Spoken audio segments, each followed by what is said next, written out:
ಬಂದಿದ್ದೆವು. ಅದಕ್ಕೆ ಮದುವೆ ಈಗ ಪರ್ಮಿಷನ್ ಕೊಟ್ಟಿಲ್ಲ, ಆದರೂ ಸಂತೋಷ. ಯಾಕಂದರೆ ಗುರುಗಳು ಬಂದಿದ್ರು, ಏನೋ ಒಂದು ಹೋರಾಟಕ್ಕೆ ಚಾಲನೆ ಬಿಡಬೇಕು, ಒಟ್ಟು ಕನ್ನೂರ ಮತ್ತು ಮಡಸನಾಳ ಗ್ರಾಮ ಒಂದು ಉದ್ಧಾರ ಮಾಡ್ಬೇಕಂತೇಳಿ. ಆದರೆ ನಾವು ಒಂದು ವಿಚಾರ ಮಾಡ್ಬೇಕು, ಏನಂದ್ರೆ ಎಷ್ಟು ನೀರಾವರಿ ಯೋಜನೆಗಳಲ್ಲ, ರೇವಣಸಿದ್ದೇಶ್ವರ ಯೋಜನೆ ಇರ್ಬೋದು, ಗುತ್ತಿ ಬಸವಣ್ಣ ಮತ್ತು ಮುಳವಾಡಿ ಐತೆ. ಕನ್ನೂರು ಮಡಸನಾಳ ಎಲ್ಲಿ ಹೆಸರೇ ಇಲ್ಲ.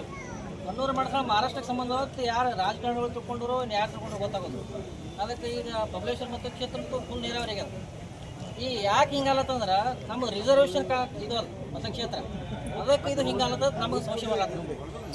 ಯಾಕೆ SC MLA ಇದ್ರೆ ನಿಮಗೆ ಕೆಲಸ ಮಾಡ್ಲಿಕ್ಕೆ ಏನು ತೊಂದರೆ ಅದ? SC MLA ಅವ್ರಿಗೆ ಯಾಕೆ ನೀವು ಗೌರವ ಕೊಡೋದಿಲ್ಲ?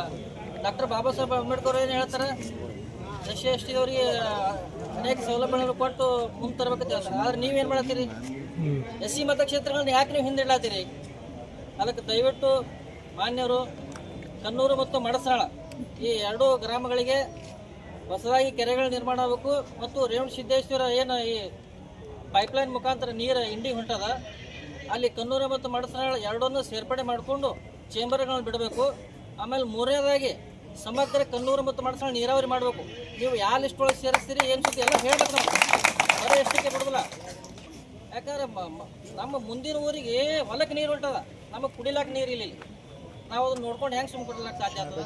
ಅದಕ್ಕೆ ದಯವಿಟ್ಟು ಸರ್ಕಾರ ಮತ್ತು ಮಾನ್ಯ MA ಪಾಟೀಲ್ ಸಾಹೇಬರು ಮತ್ತು ಕಟ್ಟದಗೊಂಡ ಸಾಹೇಬರು ಇದನ್ನು ವಿಶೇಷ ಮುತುವರ್ಜಿ ವಹಿಸಿ ನಮ್ಮ ಕನ್ನೂರ ಮಡಸನಾಳ ಗ್ರಾಮಕ್ಕೆ ಕುಡಿ ನೀರ ಮತ್ತು ಕೆರೆಗಳ ನಿರ್ಮಾಣ ಮತ್ತು ನೀರಾವರಿ ಸೌಲಭ್ಯ ತಾವು ನಮ್ಮ ಮೂಲಕ ನಾನು ವಿನಂತಿ ಮಾಡ್ಕೊತಾ ಇದ್ದೀನಿ. ಎಲ್ಲ ಗ್ರಾಮಸ್ಥರು ಶ್ರೀ ಸೋಮನಾಥ್ ಶಿವಾಚಾರ್ಯರ ನೇತೃತ್ವದಲ್ಲಿ ಹಾಗೂ ಈ ಸತೀಶ್ ಪಾಟೀಲ್ ಅವರ ನೇತೃತ್ವದಲ್ಲಿ ಒಂದು ಉಪವಾಸ ಧರಣಿ ಸತ್ಯಾಗ್ರಹ ನಡಿಬೇಕಾಗಿತ್ತು. ಕಾರಣಾಂತರಗಳಿಂದ ಈ ಧರಣಿ ಸತ್ಯಾಗ್ರಹವನ್ನು ಮುಂದೂಡಲಾಗಿದೆ. ಇವತ್ತು ನಾವು ಮಾನ್ಯ ಜಿಲ್ಲಾಧಿಕಾರಿಗಳಿಗೆ ನಮ್ಮ ಅಹವಾಲುಗಳನ್ನು ಸಾಕಷ್ಟು ಸಲ ಈ ಮೊದಲು ಎಲ್ಲ ನಮ್ಮ ಅಹವಾಲುಗಳನ್ನು ಕೊಟ್ಟಿದ್ದೇವೆ, ಮನವಿಯನ್ನು ಸಲ್ಲಿಸಿದ್ದೇವೆ. ಈ ಕೊನೆಯ ಹಂತದಲ್ಲಿ ಮಾಡು ಇಲ್ಲ ಮಡಿ ಅನ್ನುವಂಥ ವಿಚಾರವಾಗಿ ನಾವು ಇವತ್ತು ಹೋರಾಟಗೊಂಡಿರುವುದು ಅವಶ್ಯವಾಗಿತ್ತು.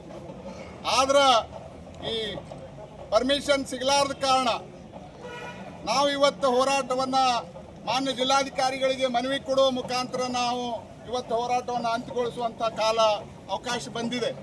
ಮಾನ್ಯರೇ, ನಮ್ಮ ಗ್ರಾಮ ಕನ್ನೂರು ಗ್ರಾಮ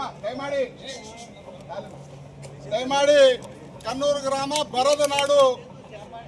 ಇದು ಬೇಸಿಗೆಯಲ್ಲಿ ಅಲ್ಲ, ಮಳೆಗಾಲದಲ್ಲಿ ಸಹಿತ ಈ ಮಡಸನಾಳ ಮತ್ತು ಕನ್ನೂರು ಗ್ರಾಮಕ್ಕೆ ಕುಡಿಯಾಕ ನೀರು ಸಿಗಂಗಿಲ್ರಿ. ಈಗ ಸದ್ಯ ಮಳೆಗಾಲ ಹೌದಲ್ಲ, ಮಳೆಗಾಲದಲ್ಲಿ ಸಹಿತವಾಗಿ ಕನ್ನೂರು ಗ್ರಾಮಕ್ಕೆ ನೀರು ಸಿಗಂಗಿಲ್ಲ, ಕುಡಿಯಾಕ ನೀರಿಲ್ಲ, ಮಡಸನಾಳ ಗ್ರಾಮಕ್ಕೆ ನೀರಿಲ್ಲ. ಅಂಥ ವ್ಯವಸ್ಥೆಯಲ್ಲಿ ನಾವು ಮಹಾರಾಷ್ಟ್ರದ ಗಡಿಯಲ್ಲಿ ಇರುವುದ ಕಾರಣ ಈ ಯಾವುದೇ ಸರ್ಕಾರಗಳು ಬಂದ್ರು, ಈಗಿನ ಸರ್ಕಾರ ಇರಲಿ ಹಿಂದಿನ ಸರ್ಕಾರಗಳಿರಲಿ, ನಮ್ಮನ್ನ ಪರಿಗಣಿಸೇ ಇಲ್ಲ.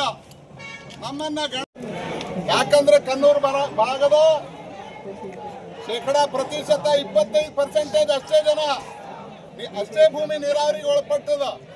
ಇನ್ನೂ 75% ಭೂಮಿ ಇನ್ನು ಬರದ ನಾಡೇ ಅದ, ಕುಡಿಯಾಕ ನೀರು ಸಿಗಂಗಿಲ್ಲ. ಮಳೆಗಾಲದಾಗ ನೀರೇ ಇಲ್ಲ. ಅಂತ ಪರಿಸ್ಥಿತಿ ಒಳಗ ನಾವು ಇವತ್ತು ಹೋರಾಟ ಮಾಡುವಂತ ಅವಶ್ಯಕತೆ ಬಂದದ. ವಿವೇಕಾನಂದರು ಹೇಳಿದ್ರು, ಏಳು ಎದ್ದೇಳು, ಗುರಿ ಮುಟ್ಟುವರೆಗೆ ನಿಲ್ಲಬೇಡ. ನಾವು ಆ ತತ್ವದಡಿಯಲ್ಲಿ ನಾವು ಹೋರಾಟ ಮಾಡಿ ನಮ್ಮ ಗುರಿಯನ್ನು ಸಾಧಿಸಬೇಕು ಅನ್ನುವಂಥ ಛಲದಿಂದ ನಾವಿಲ್ಲಿ ಬಂದು ಹೋರಾಟ ಮಾಡಕತ್ತೀವಿ. ನಮ್ಮ ಬೇಡಿಕೆಗಳ ಈಡೇರಿಕೆಗಾಗಿ ಮಾನ್ಯ ಉಸ್ತುವಾರಿ ಸಚಿವರು ಹಾಗೂ ನಮ್ಮ ಭಾಗದ ಶಾಸಕರು ಅವರು ನಮ್ಮ ಮನವಿಗೆ ಸ್ಪಂದಿಸಿ ನಮ್ಮ ಬೇಡಿಕೆಯನ್ನು ಈಡೇರಿಸಿದ್ದೆ. ಆದ್ರೆ ನಾವು ಅವರ ಫೋಟೋ ಪೂಜಾ ಮಾಡ್ತೇವೆ.